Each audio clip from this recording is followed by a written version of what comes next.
அனைவருக்கும் வணக்கம். நடிகர் பார்த்திபன் சிசி நாயுடு அப்பாயி இருக்கார் இல்லையா, பார்த்திபன் அவர் வந்து ஜீவோ சாவந்தன்ட்ட ஒரு பேட்டி கொடுத்துருக்காரு. அந்த பேட்டி முழுக்க பார்க்கும்போது நம்மளுக்கு என்ன தெரியுது அப்படின்னா, நாயுடு அப்பாயின்னு வந்து என்னை சொல்லாதீங்க, நான் வந்து திமிரோடைய பெருமையோடய வந்து சொல்ல நாயுடு அப்பாயின்னு, அப்போ என்னை திருப்பி வந்து பார்த்திபன் நாயுடு அப்பாயின்னு சொல்லி என்னை சொல்லாதீங்க அப்படின்னு சொல்லி அவர் விளக்கம் கொடுக்குறங்கிற பேரில் திருப்பி தன்னோட தமிழர்கிட்ட ஒரு முகமூடியை போட்டு மறைச்சிக்கிட்டு தன்னோட சாதியுடைய ஒரு விஷயத்தை தான் அவர் பேசியிருக்கார் அப்படிங்கிறது நல்லா தெரியுது. இதில் இந்த ஜீவோ சாவந்தன் அப்படிங்கிற அந்த பேட்டி எடுக்கிறவரை பார்த்தா தமிழ் நாயுடு, அதாவது தமிழில் வன்னியர் மாதிரி தான் நாயுடுவான், தமிழ்நாட்டில் பறையர் மாதிரி தான் வந்து நாயுடான், கோனார் மாதிரி தான் நாயுடான். என்னடா இது புதுசாக இருக்குது, தமிழில் நாயுடு, தமிழில் வந்து அதாவது தமிழில் நாயுடுன்னு ஏதாவது புது சாதியை வந்து உருவாக்குறாங்க. யார் இந்த ஜீவோ சாவந்தன் போன்ற பெரியாருடைய வால்பிடிக்கு தடிகள் அப்படி வச்சுக்கலாம், பெரியாருடைய தடிகள் இருக்காங்க ஜீவோ சாவந்தன், அவங்க எல்லாம் புது தமிழில் வந்து நாயுடு இருக்காங்களாம். நாயுடுனாலே தெலுங்கு தான் அப்படின்னு சொல்லி இங்கே இருக்கக்கூடிய காமாட்சி நாயுடுலேருந்து அங்கே இருக்கக்கூடிய ராமசீனிவாசன் இருந்து நாங்களாம் வந்து விஜயநகர வாரிசுன்னு சொல்லி நாங்களாம் நாயுடுடா அப்படின்னு சொல்லி பேசியிருக்க காலகட்டத்தில் உட்காந்துக்கிட்டு இந்த ஜீவோ சாவந்தன் போன்ற திராவிட அடிவடிகள் பெரியாருடைய தடிகளை வந்து உட்காந்துக்கிட்டு இஷ்டத்துக்கு வந்து அந்த பேட்டி எடுத்திருக்காங்க. அந்த பேட்டியில் பல விஷயம் இருக்குது, அதெல்லாம் நம்ம இந்த காணொலியில் வந்து தெளிவாக பார்ப்போம். முதல்ல என்ன சொல்கிறாருன்னா, ஜீவோ சாவந்தன் என்னை வந்து நீங்கள் ஒரு வீடியோ போட்டிங்க, நான் வந்து சாதி வெறியன்னு சொல்லி நாயுடு அப்பாயின்னு எப்படி பேசுகிறான்னு சொல்லி நீங்கள் போட்டிங்க, நான் உங்களுக்கு விளக்கம் கொடுக்குறேன் அப்படின்ட்டு வந்து விளக்கம் கொடுக்குறாரு. நான் நாயுடு அப்பாய் நானாக சொல்ல கிடையாது, பின்னாடி ஒருத்தர் பக்கத்தில் உட்காந்து நீங்களும் நாயுடு அப்பாயான்னு என்னை கேட்டார். அந்த பேட்டி அந்த பேச போகிறார்ல பார்த்திபன், அதுக்கு முன்னாடி கேட்டாரா நாயுடு அப்பாயின்னு, உடனே இவர் போய் நான் நாயுடு அப்பாயின்ட்டாரான். அவ்வளோதான விஷயம். அது வந்து ஒரு சாதாரண விஷயம், எனக்கு சாதி வரி கிடையாது, ஒன்றும் கிடையாது. இவர் கேட்டார், நான் போய் சொல்லிட்டேன். இதுக்கு பேர் தான் மழுப்பல். ஏன்னா இதே பார்த்திபன் என்ன சொல்லியிருக்கார் பாண்டைப்பேட்டில்னா, எங்கள் அப்பா இருக்கார்ல, எங்கள் அப்பா தெலுங்கு தான் வீட்டில் பேசணும் பாரு, தமிழே பேசக்கூடாது அப்படியும் பாரு அப்படின்னு பதிவு பண்ணுறாரு. அப்போ அவங்க அப்பா என்ன சொல்கிறாரு, ஒரு தெலுங்கராக இருக்கும் தெலுங்கில் பேசுங்கிறாரு.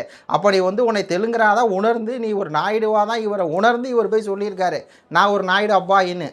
ஆனால் நான் அதெல்லாம் உணர கிடையாது, நான் வந்து ஒரு அவர் பக்கத்தில் கேட்டார், நான் போய் சொல்லிட்டேன் அப்படிங்கிற மாதிரி சொல்லி திருப்பி அது வந்து சப்பக்கட்டு கட்டி, எப்பா நீ நாயுடுனா தெலுங்கு தானே, அது ஒன்றும் பிரச்சனை இல்லைப்பா, நான் பார்த்திபன் நம்ம என்ன சொல்கிறோம், நீங்கள் நாயுடாவே இருங்க, நாயுடு அப்பாவே இருங்க, தமிழ் சினிமா நடிகை நாங்கள் உங்களை ஏற்றுக்கிறோம், நடிகரை ஏற்றுக்கிறோம், ஒன்றும் பிரச்சனை இல்லை. ஆனால் எதுக்கு திருப்பி நான் வந்து சாதி வெறி இல்லை, எனக்கு வந்து நாயுடுங்கிற சிந்தனை இல்லை, இது இல்லை சொல்லி எதுக்கு விளக்கம் கொடுக்குறீங்க? அப்படி விளக்கம் கொடுக்கும்போது தான் எங்களுக்கு வந்து திருப்பி அதுக்கு என்னையா விளக்கம் கொடுக்குறேன்னு சொல்லி நாங்களும் கேள்வி கேட்க வேண்டியிருக்கு, திருப்பி உங்களை வந்து எக்ஸ்போஸ் பண்ண வேண்டியதாக இருக்குது அப்படிங்கிற மாதிரி தான் இருக்குது. அடுத்து இவர் என்ன சொல்கிறாருன்னா, நான் வந்து சாதி ஒழிப்பு சர்டிஃபிகேட் வாங்க போனேன்ல பார்த்தீங்களா, நாயுடு அப்படிங்கிறது இவர் சொல்லிட்டதுக்கப்புறம் எனக்கு சாதி வேணாம் மதம் வேணாம் எல்லாம் விமர்சனம் பண்ணோன்னே ஏன் இந்த ஒரு நடிப்பு, ஏன் இது நடிப்பு அப்பட்டமா? அதான் அந்த ஜட்ஜு வந்து என்னை வந்து விளம்பரத்துக்காக அதை பண்ணிட்டீங்க அப்படின்ட்டாரு. முதல் நாள் வந்து பாராட்டினாரா, இந்த மாதிரி ஒரு முன் உதாரணமாக இருக்கீங்க சாதி ஒழிப்புக்கு அப்படின்னவர். அடுத்த நாள் ஜட்ஜு வந்து சொல்கிறாரா, நீ விளம்பரத்துக்காக தானே பண்ணுற அப்படின்னு சொல்லி. அது எப்படி என்னை சொல்லலாம், நான் வந்து ஒரு சமூக புரட்சியாளன், சாதி ஒழிப்பு சர்டிஃபிகேட் வந்து வாங்கணும் அப்படின்னா நான் அதுக்கு ஒரு முன்னோடியாக இருக்கேன், அதனால தான் வாங்கினேன். என்ன எதுக்கு திருப்பி எதுக்கு இந்த பொய்யை பேசணும்? இந்த பார்த்திபன் ஏன் பொய்யை பேசுகிறீங்க? நீங்கள் வந்து சாதியற்றவன் மதமற்றவன் சாதி வாங்கினா ஒழிஞ்சு சர்டிஃபிகேட் வச்சுருந்தா உடனே உங்களுக்கு அந்த சாதி திமிரு இல்லை, சாதி வெறி இல்லை, நீங்கள் நாயுடு சாதி இல்லைண்டாயிருமா? எல்லாம் அப்பட்டமாக என்னென்னா ஒரு வேஷம், ஒரு பொய், ஒரு பிராடு தான். இதில் உச்சக்கட்டம் என்னென்னா, விஜய் அவர்களை பார்க்க போகும்போது அதாவது விஜயின் பேரரசு அப்படிங்கிறத விஜயநகர பேரரசு அப்படிங்கிற மாதிரி தான் அந்த பொருள் படுற மாதிரி அந்த லைனை வந்து எழுதியிருப்பார். விஜயநகர ஆட்சி தான் நடக்குது, அராஜகமற்ற அரகஜா அணிந்து அப்படின்னு இவர் ஒரு டைமிங் டயலாக் எழுதி அதில் விஜயநகரம் விஜய் நகரம் அப்படிங்கிற மாதிரி தான் இருக்குது. அது தெளிவாக தெரியுது. இவர் தெலுங்கர் அப்படிங்கிறனால தெலுங்கருடைய ஆட்சி வந்து திருப்பி தமிழ்நாட்டில் இருக்குது, விஜய் ஆட்சி இல்லை, அது விஜயநகர ஆட்சி தான் அப்படிங்கிறத குறிக்கிற மாதிரி கொடுத்துட்டு இங்கே வந்து உட்காந்துட்டு அது என்னோட பக்கத்தில் உட்காந்துருந்தவர் தமிழரசுங்கிறவர் விஜய் அப்படின்னா விஜய்னு சொல்லக்கூடாது, விஜயம்னு சொல்லணும், விஜயன்னு சொல்லணும் அப்படிங்கிற மாதிரி தான் எழுதுறேன். அப்பட்டமாக போயிங்க. இதாங்க உள்ள ஒன்று வச்சு புறம் ஒன்று பேசக்கூடிய ஒருத்தர் தான் இவர். விஜயநகர அந்தருடைய நீட்சியாக தான் இந்த ஆட்சி அப்படின்னு சொல்லி விஜயின் ஆட்சி விஜயநகர ஆட்சி அப்படின்னு தான் இவர் எழுதியிருக்காரு. எழுதிட்டு எதுக்கு பொய் சொல்லணும், எதுக்கு அதை வந்து பேக் அடிக்கணும், நான் வந்து அவர் சொல்லிட்டாரு அதுவும் தெரியாமல் இவர் வந்து போட்டாரா. விஜயநகர ஆட்சிங்கிறதே இவர் தெரியாது, விஜயநகர ஆட்சி தமிழ்நாட்டில் ஆட்சி செஞ்சாங்கிறதே பார்த்திபனுக்கு தெரியாதான். இதாண்டா உச்சக்கட்ட பொய். தமிழர்களை ஏமாத்துறதுக்கு எப்படிலாம் பேசுகிறாரு பாருங்க. விஜயநகர ஆட்சி நடக்குதுன்னு சொல்லி அவங்க ஆளுகளை பூரா என்ன பண்ணிடுறது, குசிப்படுத்தி விட்டு இந்த பக்கம் வந்துட்டு தமிழர்களை ஏமாற்றணும் இல்லையா, உடனே நாங்கள் அந்த இடத்துல சொல்ல விஜயநகர ஆட்சி நடந்துச்சுனே தெரியாதான். தமிழ்நாட்டில் தமிழர்களை கிட்டத்தட்ட 800 வருஷம் வந்து ஆட்சி செஞ்சு இன்ன வரையும் திராவிட திமுக அப்படிங்கிறது வரையும் விஜயநகர பேரரசுடைய வாரிசுகள் தான் ஆள்றாங்க அப்படிங்கிறது தான் வெளிப்படையாக எல்லாருமே சொல்கிறாங்களே. காமாட்சி நாயுடு தான் வெளிப்படையாக சொல்கிறாரு. கருணாநிதி யார், எங்காலு தான். அதே மாதிரி இவர் யார், அவர் யார், எல்லாத்தையும் வந்து சொல்லிட்டாரு. அண்ணாதுரை யார், எல்லாமே எங்காலு தான் அப்படின்ட்டாரு. இன்றைக்கி விஜயுடைய அமைச்சர்கள் முக்கால்வாசி பேர் வந்து விஜயநகர வாரிசுகள் தானே இருக்கிறாங்க. அதான் வெளிப்படையாக இருக்குல்ல, வெளிப்படையாக சொல்லிட்டு போங்க. வெளிப்படையாக சொல்கிறதுக்கு உங்களுக்கு என்ன பயம்? அதில் தான் இவர் உட்காந்துட்டு என்ன பண்ணுறாருன்னா, விஜய் நகரன்னு எழுதலை அப்படின்னு ஒன்றும் இல்லை, எனக்கு தெரியாதுங்கிறாரு. இதெல்லாம் வந்து எப்படி இருக்குன்னா அப்படி தான் இருக்குது. ஏன் அவர் வந்து திருமலை நாயக்கர் இருக்கிறது வந்து இவருக்கு தெரியாதா? விஸ்வநாத நாயக்கனுடைய வரலாறு வந்து இவருக்கு தெரியாதா? தெரியும். பிஹெச்டி கூட அதில் பண்ணியிருப்பார் கண்டிப்பாக.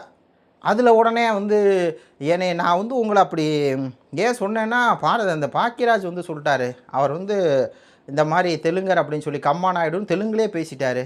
அதனால தான் எனக்கு வந்து நான் உங்களை வந்து சாதி வரை விமர்சிச்சிட்டேன். போன வாரம் அவருக்கு இந்த வாரம் நீன்னு பேசுகிறாரு.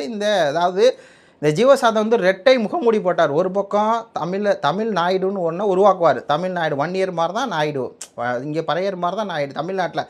ஆந்திராவில் இருக்க நாயுடு ஆந்திராக்காரங்க, தமிழ்நாட்டில் இருக்க நாயுடு வந்து தமிழர்கள். என்ன இப்போ இந்த மாதிரிலாம் பேசுகிறாருன்னா இந்த ஜீவசாமத்தை இந்த பெரியார் தடி தான், வேறு ஒன்றும் கிடையாது. பெரியார் எப்படிப்பட்ட அரசியலை கட்டமைச்சாரோ அதே தான். சாதி ஒழிப்புனே பேசுவார் தமிழர்கள் மட்டும். ஆனால் என்ன பண்ணுவார், தன் சாதியை வந்து இது பண்ணிக்குவாங்க, அவ்வளோதான் முக்கியம். தமிழ் சாதிகள் ஒழிச்சாதானே யார் தமிழருங்கிறதே தெரியாமல் போயிடும். யார் வேணால் தமிழ்நாட்டை ஆளலாம்ல. ஏன் வந்து அங்கே வந்து ஆந்திரா முதலமைச்சர் பாருங்கள் சந்திரபாபு நாயுடு ஏன் போடுறாங்க? சாதி தானே உங்களுக்கு தேவையில்லை, ஒழிக்க வேண்டியதானப்பா. அங்கே போய் ஜெகன்மோகன் ரெட்டி அவங்க வச்சுக்குவாங்கங்க. நம்ம என்ன பண்ணுவோம், சாதி ஒழிப்புன்னு இங்கே எல்லாம் பேசிடுவாங்க. சாதிங்கிறது அந்த பேர் அந்த பட்டத்தில் இருக்கனால என்ன ஆகுதுன்னா தமிழராக தெலுங்கரான்னு தெரிஞ்சிருது, வேறு ஒன்றும் இல்லை. அதில் நம்மளை தான் சொல்கிறோம். அந்த சாதி ஒழிப்புங்கிறத எப்படி பண்ணியிருக்கணும் அப்படின்னா, இந்த தீண்டாமை கொடுமை இருக்குல்ல அதை வந்து ஒழிச்சிருக்கணும். ரெண்டாவது தீண்டாமை கொடுமையை வந்து இவ்வளோ தூரம் ஆழமாக நம்மள்ட்ட இருக்கிறதுக்கு காரணமே யாருங்கிறதுனா விஜயநகர் கும்பல் தான். அவங்க தான் வந்து ஊர் சேரியாக பிரித்ததுங்கிறது வரலாறு உண்மை. அப்போ எல்லாத்தையும் வந்து குழப்பி விட்டு வரலாறு என்னங்கிறது நம்ம தமிழர்கள் தெரிஞ்சிக்காமல் போகிறதுக்கு தான் அந்த சாதி ஒழிப்பே பேசினது. அதனால தான் இவங்க இன்றைக்கி வந்து உட்காந்துட்டு தெரிஞ்சதுக்கப்புறம் இவ்வளோ தூரம் ஒரு போராடுறாரு. ஏன் பயப்படுறாரு? ஆமாப்பா நான் நாயுடப்பா இதாப்பா என்னப்பா பிரச்சனைன்னு சொல்லி போயிருக்க வேண்டியது தானே. எதுக்கு இவ்வளோ தூரம் ஒரு முட்டு கொடுக்குறாருங்கிறத நீங்கள் புரிஞ்சுக்கணும். அதில் ஒரு முக்கியமான கேள்வி என்ன அப்படின்னா, இந்த மாதிரி தெலுங்கு நடிகரை பார்த்தா நீங்கள் தெலுங்கில் தான் பேசுவீங்களா அப்படின்னா, இல்லை தமிழ்நாட்டில் பாதி நடிகர் தெலுங்குரா, அதெல்லாம் அது எப்படி, எனக்கே தெரியாது தெலுங்கர்கள் யார் அப்படிங்கிறார். இது பார்த்தீங்களா, பாதி நடிகர் தமிழ்நாட்டை தெலுங்குங்கிறது ஊருக்கே தெரியும், உலகத்துக்கே தெரியும். தமிழ்நாட்டில் இருக்கக்கூடிய நடிகர் லிஸ்ட் எடுத்து பார்த்தீங்கன்னா, விஷாலாக இருக்கட்டும், விஜயகாந்தாக இருக்கட்டும், பாக்கியராஜா இருக்கட்டும், பாரதிராஜா இருக்கட்டும், பாரதிராஜாங்கிற பாருங்க, இவர் பார்த்திபனாக இருக்கட்டும், பாரதிராஜ் சுத்த தமிழன் தேவர், இந்த ஆட்களாக இருக்காங்கள்ல, அதே மாதிரி சிவகார்த்திகேயன், விஷ்ணு விஷால், இது ஒரு பெரிய லிஸ்ட்டே போகும். நடிகரை ஏற்றிங்கன்னா அந்த போஸ் வெங்கட் எல்லாருமே பாதி பேர் அப்படி தான் இருக்காங்க. யாரா அப்படின்னு பார்த்தா அதில் ஒரு பேக்ரவுண்டில் வந்து வருது.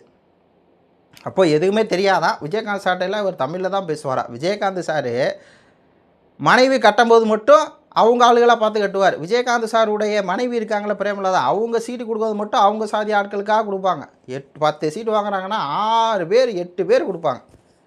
முழுக்க பார்த்தீங்கன்னா பார்த்திபனுடைய இந்த பேட்டி முழுக்க திருப்பி வந்து நான் வந்து எனக்கு நாயுடு வேண்டாம், நாயுடு அப்பான்னு சொல்லிட்டேன், அது வந்து யதார்த்தமாக சொன்னது, இப்படி சொன்னது அப்படி சொன்னது, எனக்கு அதெல்லாம் இல்லை, எனக்கு தமிழ் தான். எதுக்கு இதை பேசணும், முடிஞ்சு வச்சு இந்த கரண்ட் கூட போயிடுச்சு. இதுதான் நிலைமை, தமிழ்நாட்டோட நிலைமை வந்து இதுதான். தமிழ் மக்களுடைய அந்த ஒரு விஷயம் இருக்குல்ல, அது வந்து தெரியவே கூடாது. இப்போ என்னென்னா இதை நம்ம இவ்வளோ தூரம் பேசி கூட பிரயோஜனம் இல்லை. தமிழ் மக்களுக்கு புரிய போகிறதில்ல. நம்ம ஆள்றது யாருங்கிறத நம்ம என்ன தான் சொன்னாலும் புரிய போகிறதில்ல. 2500 ரூபா கொடுத்தா ஓட்டு போடுறாங்கிறாங்க, அதான் நடக்குது. இந்த மக்களை வச்சுக்கிட்டு நம்ம என்ன பண்ணுறது, என்ன அரசியல் பேசுகிறது, இந்த மக்களுக்கு எப்போ தான் புரியும், எப்போ தான் விடிவு வரப்போதோ அப்படிங்கிற மாதிரி தான் இருக்குது. உங்கள் கருத்துக்களை சொல்லுங்கள். நன்றி, வணக்கம்.